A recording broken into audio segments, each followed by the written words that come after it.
Have you ever wondered how our understanding of sexual addiction has evolved over centuries?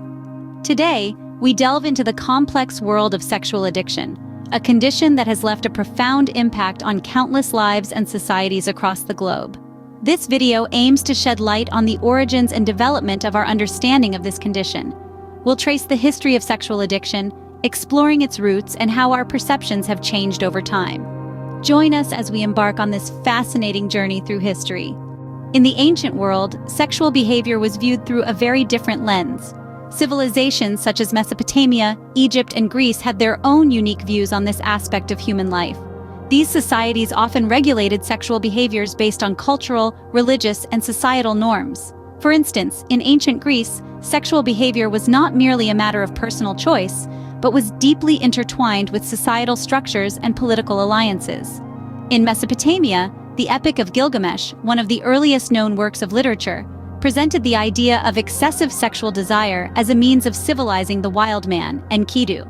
Similarly, in ancient Egypt, texts such as the Turin erotic papyrus depicted a variety of sexual acts, hinting at a culture that embraced sexual pleasure within certain boundaries. Yet these societies also had their own ways of dealing with excessive sexual behaviors. Texts from these times hint towards potential consequences that were both physical and spiritual in nature. For example, the ancient Greeks often associated excessive sexual behavior with hubris, a dangerous form of arrogance that could invite the wrath of the gods. These early perspectives laid the groundwork for our modern understanding of sexual behavior. Fast forward to the late 19th century, when the modern concept of sexual addiction began to take shape. This era witnessed a seismic shift in our understanding of human sexuality, largely driven by the groundbreaking work of influential figures such as Sigmund Freud.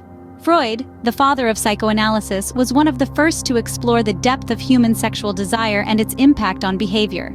He introduced the concept of libido, defining it as the energy of the sexual drive. Freud believed that this libidinal energy was a primary motivating force in human life, influencing our thoughts, actions, and interactions. Freud's theories on sexuality were revolutionary. He proposed that our sexual desires begin in childhood and evolve through distinct stages as we mature.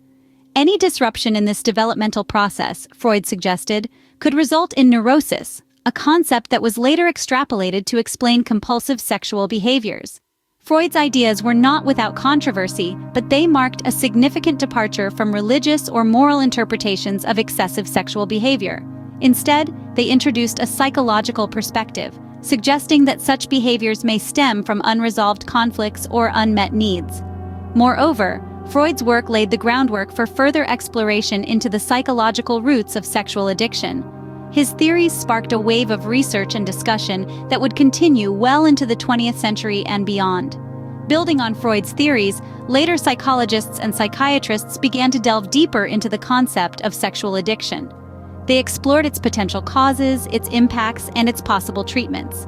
These efforts, which we will discuss in the following segments, led to a more nuanced and comprehensive understanding of sexual addiction. The 20th century marked a significant turning point in our understanding of sexual addiction. It was a period of intense study and debate, of groundbreaking theories and innovative treatment approaches. But above all, it was an era that challenged us to view sexual addiction not as a moral failing, but as a complex psychological issue that requires understanding, empathy, and effective intervention. The 20th century brought rigorous scientific research into the realm of sexual addiction. With a more scientific approach, the study of sexual behavior and dysfunction began to take shape, shedding light on the complexities of what would eventually be recognized as sexual addiction. One of the most significant contributions came from the pioneering work of two researchers, William Masters and Virginia Johnson. Their groundbreaking studies in the mid-20th century examined human sexual response and sexual disorders, providing invaluable insights into the nature of sexual behavior. Their research, while not directly focused on sexual addiction, nonetheless laid the groundwork for understanding the physiological aspects of compulsive sexual behavior. Parallel to this, the field of psychology was also making strides. The concept of sexual addiction began to be explored more seriously, moving away from moral judgments and towards a more clinical understanding. Psychologists and psychiatrists started to recognize and study the patterns of compulsive sexual behaviors, their causes, and their effects on individuals. These early explorations were not without challenges. The field was fraught with controversy, and many questioned whether sexual addiction was a genuine disorder or merely a symptom of other psychological issues. Despite these debates, the concept of sexual addiction began to gain traction within the professional community. By the late 20th century, the term sexual addiction had entered the lexicon of mental health professionals. Researchers were beginning to identify common patterns and triggers, and the idea of sexual addiction as a distinct disorder was becoming more widely accepted. The stage was set for a deeper understanding of this complex issue, and the foundations were laid for the development of therapeutic interventions. These early studies paved the way for the development of diagnostic criteria for sexual addiction. The journey was just beginning, but the importance of these initial steps cannot be overstated. They formed the bedrock of our current understanding of sexual addiction and continue to inform our approach to its diagnosis and treatment today. With increased research came the evolution of diagnostic criteria for sexual addiction. Our understanding of sexual addiction has evolved significantly over time, and so have the ways we diagnose it. It's a journey that has seen numerous revisions, reclassifications, and intense debates. In the early days, the lack of clear diagnostic criteria often led to misconceptions and misdiagnoses. However, as researchers delved deeper into the nuances of sexual behavior and its disorders, a more refined understanding began to emerge. One pivotal moment came with the potential inclusion of hypersexual disorder in the 5th edition of the Diagnostic and Statistical Manual of Mental Disorders, better known as the DSM-5. While it was ultimately not included as an official diagnosis, it was recognized as a condition for further study. This meant that the professional community acknowledged the need for more research into this area, marking a significant shift in the perception of excessive sexual behavior as a potential health concern. However, this evolution hasn't been without controversy. There are ongoing debates over how to define and diagnose sexual addiction. Some argue that the term addiction may not be the most accurate, suggesting alternatives like compulsion or hypersexuality. The debate underscores the complexity of sexual addiction and the need for a nuanced, empathetic understanding of those who struggle with it. Modern perspectives on sexual addiction not only shed light on its complexity, but also offer a range of treatment approaches. As we continue to explore this issue, it's clear that our understanding and diagnostic criteria will continue to evolve. Today, our understanding of sexual addiction is more nuanced and comprehensive. Modern perspectives encompass a trifecta of factors: neurobiological, psychological, and sociocultural, all of which play significant roles in the manifestation and progression of sexual addiction.